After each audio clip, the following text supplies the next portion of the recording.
नमस्कार मित्रांनो, ठरलं तर मग या मालिकेच्या आजच्या भागात आता सगळे सुभेदार हॉलमध्ये बसून छान एकमेकांसोबत गप्पा मारत असतात, हस्तखेळत वेळ घालवत असतात. आता सायली पूर्णा आजींना म्हणते, दिवसातून 2-2 वेळा आपण व्हिडिओ कॉलवरती बोलत होतो, पण तरी सुद्धा मनच भरत नव्हतं. कधी एकदा तुम्हाला प्रत्यक्ष भेटते ना असं झालं होतं. आता पूर्णा आजी सुद्धा तिला म्हणतात, त्याच व्हिडिओ कॉलवरती मला पण समजलं की तुझ्या आई वडिलांना भेटून तुला किती आनंद झालाय. तो पण मैनावती आणि सदाशिवला काय फार आनंद झालेला नसतो. ते अलगतच एकमेकांकडे पाहतात. तेव्हा आता पूर्णाजी परत म्हणतात, अग आणि तोच आनंद पाहिला मी प्रत्यक्ष धावतच इकडे आले. आता त्यावरती प्रताप म्हणतो, आणि पूर्णाई, तसंही दिवाळीच्या दिवसांमध्ये आम्ही तुला माई मावशीकडे राहूच दिलं नसतं. आणि मग अर्जुनला विचारतो, काय रे? अर्जुन सुद्धा म्हणतो, एश सर. आता सगळेच हसायला लागतात. तेव्हा आता सदाशिव उठून उभा राहतो आणि हात जोडून पूर्णाजींना म्हणतो, पण पूर्णाई, आम्हाला माफ करा. त्या सोनालीला मदत करण्याच्या नादात वाहवत गेलो आम्ही. असा खोटेपणा आम्ही पुन्हा कधीच करणार नाही. आणि उगाचच स्वतःच्याच गालात मारून यायला लागतो. लगेच मैनावती पण उठून उभी राहते. ती सुद्धा हात जोडून रडण्याची नाटक सुरू करते. तेव्हा मग आता पूर्णाजी त्यांना म्हणतात, तुम्ही केलेल्या गोष्टीचा पश्चाताप होतोय ना? मग झालं तर झालं, गेलं गंगेला मिळालं. दोघंही अगदीच मान डोलावतात. त्यानंतर मग कल्पना मैनावतीला म्हणते, खरंच मैनाताई, तुम्ही ना आता सगळं मागचं विसरून जा. त्यावरती सदाशिव सुद्धा कल्पनाला म्हणतो, नाही कल्पनात ताई, आम्ही तुमच्या सगळ्यांच्या चांगुलपणाचा गैरफायदा घेतला हो. आणि उगाचच रडत रडतच म्हणतो, नाही नाही, आम्ही असं वागायला नको होतो. आणि मैनावतीला म्हणतोय, चल तू सामान बांधायला घे, इथं राहायचं नाही. आपण चल निघूया आपण आता. या दोघांची अशी नाटक बघून प्रताप लगेच म्हणतो, अहो पण आम्ही तुम्हाला इथून जा असं म्हटलंच नाहीये. लगेच मैनावती म्हणते, नाही ना प्रताप भाऊ, आमची ना इथे राहायची लायकीच नाहीये. आम्ही खरं तर अशी चूक केलीच कशी? आम्ही तर ना कपाळ बडवून घ्यायला पाहिजे. अगदीच ओव्हर रिक्ट करायला लागते. मैनावती या दोघांच असं वागण पाहून अर्जुन कसल्याच्या विचारात जातो. आता तितक्यात सायली लगेच आई आणि वडिलांना समजावत म्हणते, अग आई, चुका तर माणसाकडूनच होतात ना, आणि तुम्ही तर परिस्थितीमुळे ही चूक केले, त्यामुळे आता ठीक आहे. पण पुन्हा असं जर काही झालं ना तर स्पष्टपणेच आम्हाला सांगा. हे तुम्हाला नक्की मदत करतील असं म्हणून ती अर्जुनला विचारतो, हो ना? पण अर्जुन विचारातच गुंग झालेला असतो. सायलीच्या बोलण्यामुळे आता तो भानावर येतो आणि तिच्या होला हो म्हणतो.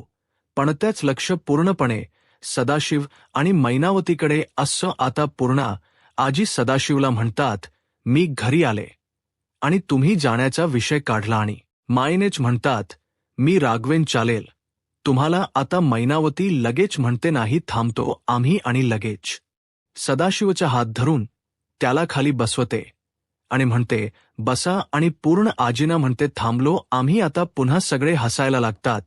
पण अर्जुन मात्र त्या दोघांकडे बघून पूर्ण विचारातच गुंग झालेला असतो.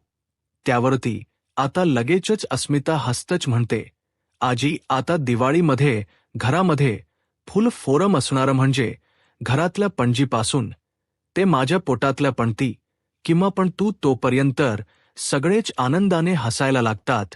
सगळे एकदम खुश असतात. आता त्यांना असं खुश पाहून विमल लगेच बाहेर येते आणि म्हणते, वा, तुम्ही सगळे असे खुश असलात ना की माझं मन ना एकदम भरून येतं. आणि पूर्णा आजींना म्हणते, पूर्ण आई, वहिनी, मी गेल्या जन्मी ना नक्कीच काहीतरी पुण्य केलं असेल, म्हणूनच मला या जन्मी या घरामध्ये काम मिळालं. आता मात्र कल्पना अगदीच प्रेमाने विमलला म्हणते, अग विमल, तू या घरामध्ये फक्त काम नाही करत, तू तर या घरातलीच एक आहेस. आता मात्र प्रताप लगेच म्हणतो, चला, मला तर आत्ताच दिवाळी सुरू झाल्यासारखं वाटते. लगेच पूर्णाजी त्याला अडवतात आणि म्हणतात, नाही, मला तर दिवाळी तेव्हाच सुरू झाल्यासारखी वाटेल जेव्हा मीना सायलीच्या हातचा फराळ खाईल. घरात एकदमच छान आनंदाच वातावरण असतं. आता सायलीम म्हणते, पूर्णाजी, फराळ तयार आहे, तुम्ही पटकन हातपाय धुवून घ्या, मी लगेच तुम्हाला फराळ चाखायला देते. तेव्हा मग आता अर्जुन पूर्णाजीला म्हणतो, आजी दिवाळीत फराळ खा तू, पण गोड जरा थोड कमी. तू त्याच वाक्य पूर्ण करणार त्या आधीच पूर्णाजी त्याला दटवतात आणि म्हणतात, चूप, माझी शुगर नॉर्मल आहे आणि मी दिवाळीत पूर्ण फराळ खाणार आहे. तेव्हा मग प्रताप आता हातानेच अर्जुनला खुणवतो. बघ आता लगेच पूर्णाजी म्हणतात, तू जरी घरात कोट बसवलास तरी, आणि हसतच म्हणतात, ऑब्जेक्शन ओव्हर. पूर्णाजींच्या या वाक्यावरती आता पुन्हा एकदा सगळे जोरजोरात हसायला लागतात. आता इकडे या सगळ्यांच्या छान गप्पा चालू असतात, पण प्रिया आणि अश्विन मात्र अजून त्याच गोष्टीवर अटकलेले असतात. आता अश्विन प्रियाला म्हणत असतो, सगळंच अनखेर आहे. त्या सायलीने ना पूर्ण आजी सकट सगळ्यांच्या डोळ्यावरती पट्ट्या बांधलेल्या आहेत आणि नुसता संताप संताप करत म्हणत असतो. आणि आता तर तिचे फ्रॉड आई बाबा सुद्धा सामील झालेत. तिच्या आई बाबांना नाघराच्या बाहेर काढायलाच पाहिजे होतं. आता ही प्रिया अश्विनची इतकी बडबड चालू असते तरी काहीच रिएक्शन देत नसते. तिच्या डोक्यात नक्कीच काहीतरी जबरदस्त प्लान शिजत असतो. आता ती एकदम काहीतरी निश्चय गेल्यासारखी उठते. आता प्रिया एकदम दाट खात मांडते, एक संधी गेली म्हणून. काय झालं? तू काळजी करू नकोस, त्या घाणड्या माणसांना मी आपलं घर बाठवू देणार नाहीये. आता मी असं काहीतरी करेन ना की सायलीचे ते खोटारडे आईबाप या घरातून निघून जातील. अश्विन मात्र आता प्रियाकडे पाहतच राहतो. तर इकडे खाली सगळेजण छान फराळ खात असतात. सायली सगळ्यांनाच आता फराळाचे ताट देते आणि मग पूर्ण आजींना देत म्हणते, आजी सगळा फराळ चाखून सांगा कसा झालाय. मग आता पूर्ण आजी मस्तपैकी बेसनचा लाडू खातात आणि लगेच कौतुक करत म्हणतात, सा तोंडात विरघळणारा लाडू फक्त प्रतिमा बनवू शकते. आणि आता पूर्णाजीने पुन्हा असं म्हटल्यावरती अर्जुन सायलीकडे पाहत राहतो. त्यावरती आता लगेचच अस्मिता म्हणते, अग पूर्णाजी चकली तर खाऊन बघ, अगदी खुसखुशीत झाली. लगेच पूर्णाजी चकली चाकून बघतात. कल्पना सुद्धा चकली चाकते. आता सगळ्यांनाच ती आवडते. मग पूर्णाजी सायलीला म्हणतात, सायली तू म्हणालीस खरी की आश्रमात असताना तू असाच फराळ बनवायचीस, पण मला तरी शंका आहे कधीतरी प्रतिमाने येऊन तुला हे सगळं शिकवलेलं असणार. पूर्णाजींच्या या वाक्यावरती अर्जुन पुन्हा एकदा विचारत जातो. त्याच्या नक्कीच डोक्यामध्ये काहीतरी चालू असत, कारण प्रतिमाच्या आणि सायलीच्या याच गोष्टी अशा सहजच कशा काय एकसारख्या असू शकतात, हाच विचार आता त्याच्या सुद्धा डोक्यात यायला लागतो. आता त्यानंतर सगळे सुभेदार संध्याकाळच्या वेळेला पुन्हा एकदा हॉलमध्ये एकत्र बसलेले असतात. तितक्यातच अर्जुन आणि सायली तिकडे येतात. आता अर्जुन पूर्णाजीला आवाज देत म्हणतो, पूर्णाजी बघ माझ्या बायकोने काय आणले तुझ्यासाठी. आता सायली येते आणि पटापट टेबलवरती फटाके काढून ठेवायला लागते. फटाके बघितल्यावर अस्मिता एकदमच खुश होते, म्हणते, अरे वाह फटाके. आता पूर्णाजी त्याच्यावरती तिला म्हणतात, फटाके बघितले ना की मला ना एकदम लहान झाल्यासारखं वाटतं. अस्मिता तर अगदीच लहान मुलासारखी सगळे फटाके खोलून पाहत असते. आता प्रताप म्हणतो, पूर्णाई अस्मिताच बाळ येईपर्यंत आपणच या घरातले लहान आहोत असं समजायचं आणि सगळं काही एन्जॉय करायचं. चला लवकर चला फटाके उडूया. त्यावरती कल्पना म्हणते, आणि आता तर अख्ख्या पनवेलला कळेल की सुभेदारांच्या घरात यंदा जोरदार दिवाळी साजरी होणार आहे. आता त्यावरती अस्मिता म्हणते, अरे चला ना, किती वेळ घालवतायचला, पटकन फटाके उडूया. तेव्हा मग आता सायली म्हणते, तुम्ही सगळं असं करा, तुम्ही सगळे बाहेर जा, मी ना तोपर्यंताई वडिलांना घेऊन येते. ते गेस्ट रूम मध्ये आहेत ना. अर्जुन त्यावर तिला म्हणतो, तू लवकर या नाहीतर सगळे फटाके संपतील. मग आता सगळेच फटाके उडवायला निघतात. तेव्हा आता विमल म्हणते, तुम्ही सगळे व्हा पुढे, मी आणते फटाके. आता मग पूर्ण आजी, प्रताप, कल्पना, अस्मिता आणि अर्जुन हे सगळे फटाके उडवण्यासाठी जातात आणि सायली मैनावती आणि सदाशिवला बोलवण्यासाठी गेस्ट रूम मध्ये जाते. तर इकडे गेस्ट रूम मध्ये सदाशिव आणि मैनावती यांना बिलकुल काहीच वाटत नसतं. त्यांचं तर पुढचं प्लॅनिंग सुरू असतं. सदाशिव मैनावतीला म्हणतो, मैनावती, मला वाटत नाही की आपण जास्त दिवस इथे टिकू शकतो. आता आपल्याला लवकरात लवकर पुढचं प्लॅनिंग करायला हवं. त्यावरती मैनावती सुद्धा म्हणते, आता आपण लवकरात लवकर मोठा डल्ला मारायला हवा. या दोघांचेही प्रॉपर प्लॅनिंग अगदी प्रियासारखं सुरू असतं. सदाशिव म्हणतो, आता आपण जे काही करायचं ना ते नीट विचार करूनच करायला हवे. आत्ता जर आपण घाई केली तर आपण जेलमध्ये जाऊ शकतो. महिनावातील पण सदाशिवच म्हणणं पटतं.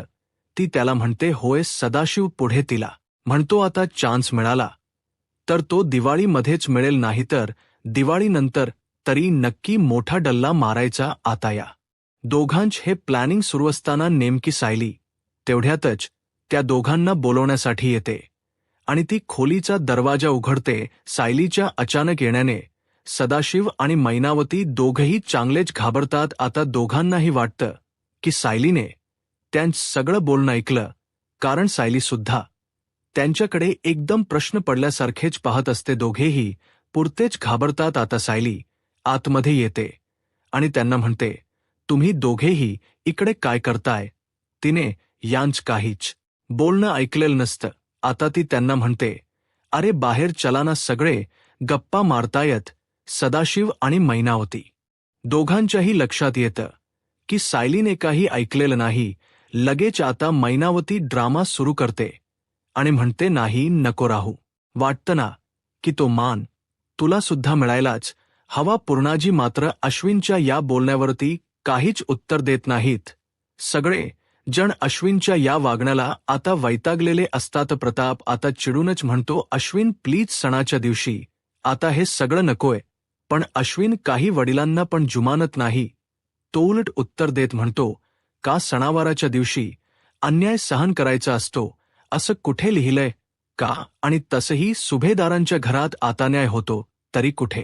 अश्विनच्या या वागण्यावरती आता घरातलं कोणीच काही रिएक्शन देत नाही, कारण त्याच हे आता नेहमीचंच झालेलं असतं. शेवटी मग आता प्रिया उगाचच त्याला समजावण्याचं नाटक करत म्हणते, अश्विन, अरे यांना सगळ्यांना हे बोलून काहीच फायदा नाही. लग्न करून आले ना तेव्हा फक्त सुरुवातीचे 4 दिवस हे सगळे बरे वागले माझ्याशी, आणि त्यानंतर या सायलीने सगळ्यांचे कान भरले आणि तेव्हापासून हे सगळे दुसऱ्यासारखे माझ्याशी वागतात. आता मात्र तन्वीवरती कल्पना चांगलीच चिडते आणि म्हणते, तन्वी, सायलीने कोणाचेही कान वगैरे काही भरलेले नाहीयेत. तुझा खोटारडेपणा आमच्या सगळ्यांच्या समोर आला ना, आणि म्हणून आमच्या सगळ्यांच तुझ्या सोबतच वागणं बदललेम. आता प्रिया सुद्धा काही गप्प बसत नाही. ती लगेचच म्हणते, हो का? मग माझ्यापेक्षा पण खोटारडे माणस राहतात या घरामध्ये? आणि मुद्दामून सदाशिवा आणि मैनावतीला टार्गेट करून म्हणते, नाही म्हणजे मी कधी खोट प्लास्टर लावून तुमच्याकडून पैसे उकळले नाहीत. कधी सायलीला आता आई वडिलांना बोललं म्हणून राग येतो. पण आता प्रिया पुढे म्हणते, नाही म्हणजे ज्या माणसांनी खोटारडेपणा केला ती माणस तुमच्या सोबत पंक्तीला बसलेत अजून. आणि मला मात्र नियम क्रमांक 1, नियम क्रमांक 2, नियम क्रमांक 3. आता मात्र कोणीच काही बोलत नाही. पण अर्जुन मात्र चांगलाच चिडतो आणि तन्वीवर ओरडून म्हणतो, बास झाल तन्वी, सणाच्या दिवशी सगळ्यांचा मूड खराब करू नकोस. तेव्हा आता लगेचच अस्मिता सुद्धा म्हणते, नाही तर काय, दिवाळीच्या दिवशी तरी घरामध्ये जरा शांतता राहू दे. आता मात्र प्रिया लगेचच म्हणते, ठीक आहे, मी आणि अश्विन निमूटपणे सगळ्यांच ऐकून घेतो ना, म्हणून तुम्ही अजून छळा आम्हाला. आता अश्विनला सुद्धा राग येतो. तो काही बोलणार ते आधीच प्रिया त्याला थांबवते आणि म्हणते, ठीक आहे अश्विन. आणि पुन्हा एकदा सगळ्यांना म्हणते, काय ना, तुम्ही सायलीला साड्या द्या, दागिने द्या, मी काहीच बोलणार नाहीये. आणि मग अश्विनला म्हणते, अश्विन, मी ना माझ्या माहेरी जाऊन येते नाही. मला माहिती आहे तिथे सुद्धा माझ्याशी कोणीच नीट बोलणार नाहीये, पण दिवाळीच्या दिवशी मात्र मला सगळ्यांशी छानच वागायचं असं म्हणून आता तिकडून निघून जाते. सदाशिव आणि मैनावती मात्र एकमेकांकडे पाहत असतात.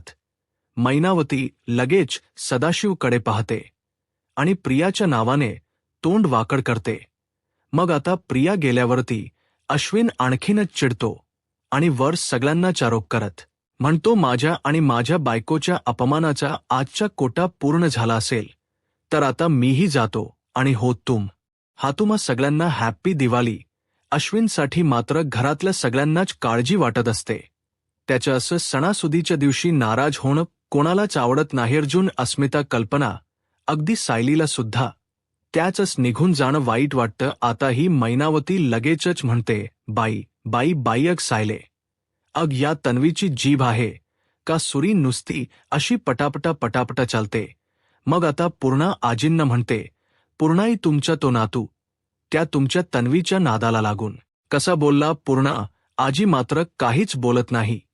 त्या फक्त मैनावतीकडे पाहत असतात. आता मैनावती उगाचच त्यांना आणखीन म्हणते, वाईट वाटत असेल ना तुम्हाला. आता सगळ्यांच्याच मानाखाली झालेल्या असतात, सगळ्यांनाच वाईट वाटत असतं. आता प्रताप पूर्णाजीला म्हणतो, पूर्णाई, तन्वीला फक्त तूच बोलू शकतेस, पण तू तर तिला काही बोललीच नाहीस.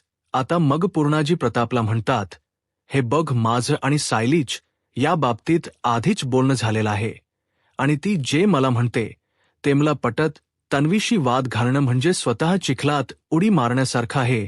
तिला काय बोलायचं ते बोलू दे, तिच्याकडे लक्ष देऊ ना, पण आपली मनस्थिती बिघडवायची नाही.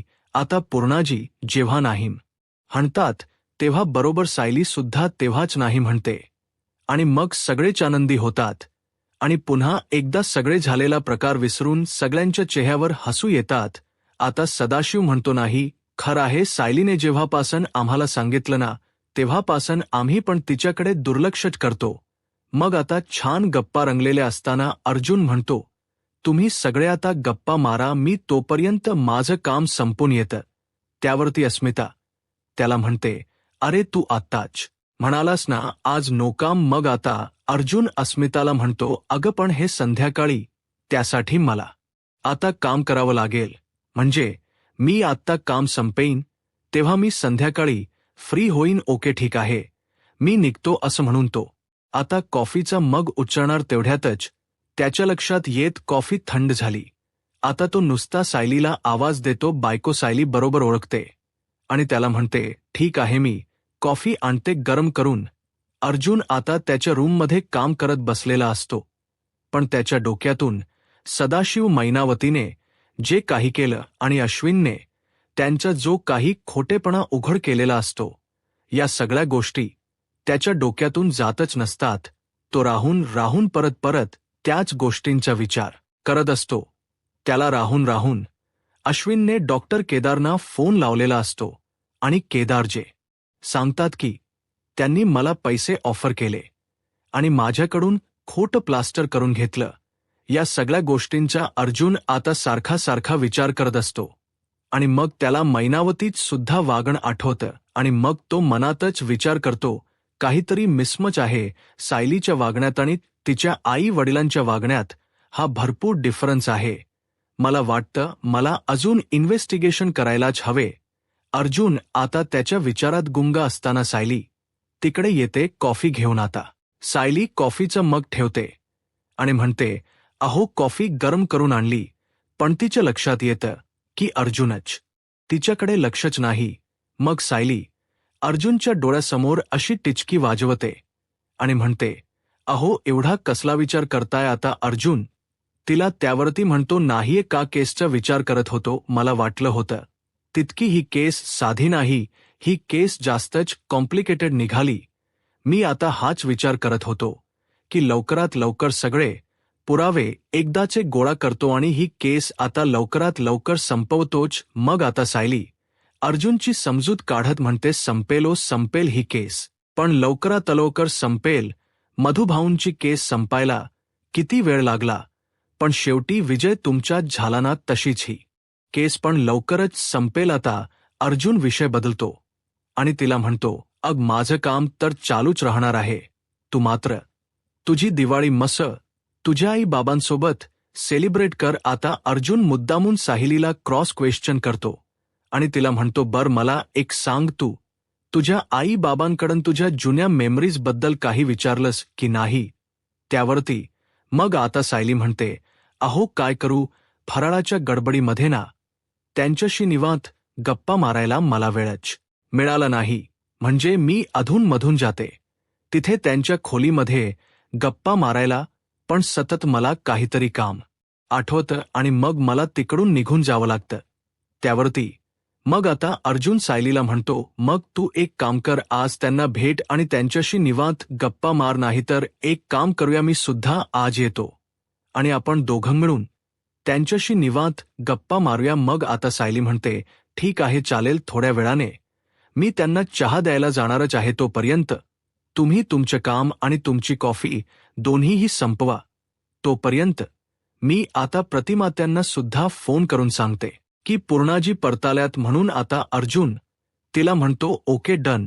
तर मित्रांनो, पुढील भागामध्ये आता लक्ष्मी पूजनाची पूजा झाल्यानंतर सायली सगळ्यांच्या समोरच पूर्णांना विचारते की आजी, आता पूजा तर झाली, मग मी हार काढून ठेवला तर चालेल का? त्यावरती पूर्णाजी तिला म्हणतात, ग हार आता तुझाच आहे, तुला हवे ते कर. आता सायली कामात असल्यामुळे ती हार काढते आणि तिथेच किचनच्या बाजूला स्टडी रूममध्ये एका ड्रॉवरमध्ये हार काढून ठेवते आणि ती पुन्हा कामाला लागते. संधी मिळताच मैनावती पटकन तो हार पळवते आणि स्वतःच्या खोलीत घेऊन जाते. त्यानंतर थोड्या वेळाने सायलीच्या लक्षात येतं की आता हार तिथे नाहीये. सगळे जण आता हॉलमध्ये एकत्र आलेले असतात. आता सायली रिकाम बॉक्स दाखवत पूर्णाजींना आणि घरातल्या सगळ्यांना म्हणते, मी तुमच्या सगळ्यांच्या देखतच या बॉक्समध्ये हार काढून ठेवला होता, तरी सुद्धा हा कसा काय गायब झाला? आता मात्र पूर्णाजी अर्जुनला म्हणतात, अर्जुन, घरातल्या सगळ्या खोल्या तपास, एकही खोली सोडायची नाही. आता घरातल्या सगळ्या खोल्यांची झडती सुरू होते. अर्जुन आणि सायली प्रिया आणि अश्विनच्या खोलीची झडती घेत असतात आणि अश्विन आणि प्रिया एकदम निवांत उभे असतात. पण नेमका अर्जुनला प्रियाच्या कपाटामध्ये सायलीचा हार सापडतो. हार सापडल्यामुळे आता प्रिया, अश्विन, अर्जुन आणि सायली सगळ्यांनाच धक्का बसतो. आता पुढे काय होईल हे पाहायला आत्ताच माझा महाराष्ट्र या यूट्यूब चॅनलला सबस्क्राईब करा. धन्यवाद.